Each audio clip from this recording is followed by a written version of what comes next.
ረጅም እድሜ መኖር ትፈልጋለህ? እነዚህን 5 ምግቦች ብቻ ብላ። እነዚህን 5 ምግቦች ከተከተላችሁ ረጅም እድሜ ለመኖር ለእናንተ ቀላል ነው። እናም አምስተኛው ምግብ በብዙ ሳይንሶችና የተደገፈና ብዙ ሰዎችም ያመኑበት በሳይንቲስቶችም የተረጋገጠ አሪፍ ምግብ ነው። አንደኛ አትክልቶች። አትክልት በጣም ጠቃሚ ምግብ ነው። ምክንያቱም አትክልት ውስጥ ቀጥታ ከኔቸር የመጣ ነው፣ ከተፈጥሮ የመጣ ስለሆነ በተለይ ደግሞ ጓሯቻችን ላይ ምንተክላቸው አትክልቶች፣ በራሳችን ምንተክላቸው አትክልቶች አሪፍ ናቸው። ነገር ግን እነዛን ነገሮች ካጣን ቀጥታ ቤት ስቶር ወይም ደግሞ አትክልት ቤቶች ሄዶ መግዛት ነው። ሁለተኛ እንጀሮች። ብዙ ሰው እንጀራ መጥፎ ነው ብሎ ያስባል፣ ግን እንጀራ መብላት ጥሩ ነው። እንጀራ መብላት ይሻላችኋል ከዳቦ ከመብላት። ዳቦ ላይ ያለው ዳቦ መብላት በጣም መጥፎ ነው። ስለዚያ እንጀራ መብላት አብዙ። እንጀራ ጥሩ ነው። ሶስተኛ ለውዝ።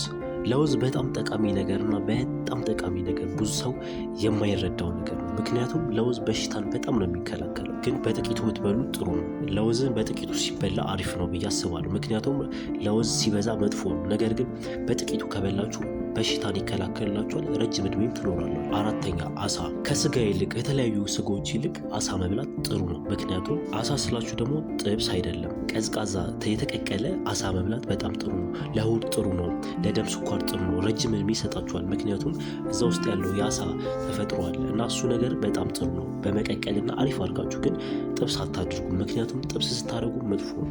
ዘይት ስለምትጠቀሙ፣ ዘይት ደግሞ ህይወታችሁን ሊቀጥፍና በአጭር ጊዜ ሊቀጣችሁ የሚፈልግ የዘይት አይነት ነው። ዘይት በጣም መጥፎ ነገር ነው። አምስተኛ ድንች ነው። ጥብስ አይደለም፣ መጥበስ የለባችሁም፣ መቀቀል ነው። ቀቅላችሁ አሪፍ አድርጋችሁ ከሰራችሁ ድንች በጣም ለረጅም ዕድሜ የሚያኖራችሁ በጣም አሪፍ ምግብ ነው። ለሆድ ጥሩ ነው። በጣም ለሆዳችሁ በጣም ጠቃሚ ነገር ነው። ለደም ስኳር ጥሩ ነው። ለረጅም ዕድሜ ይሰጣችኋል።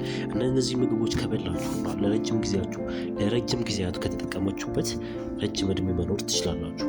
ይሄ ቪዲዮ ከተጠቀማችሁና ይሄን ቻናል ሰብስክራይብ እና ይሄን ቪዲዮ ላይክ በማድረግ ተባበሩ። አመሰግናለሁ። ቻው።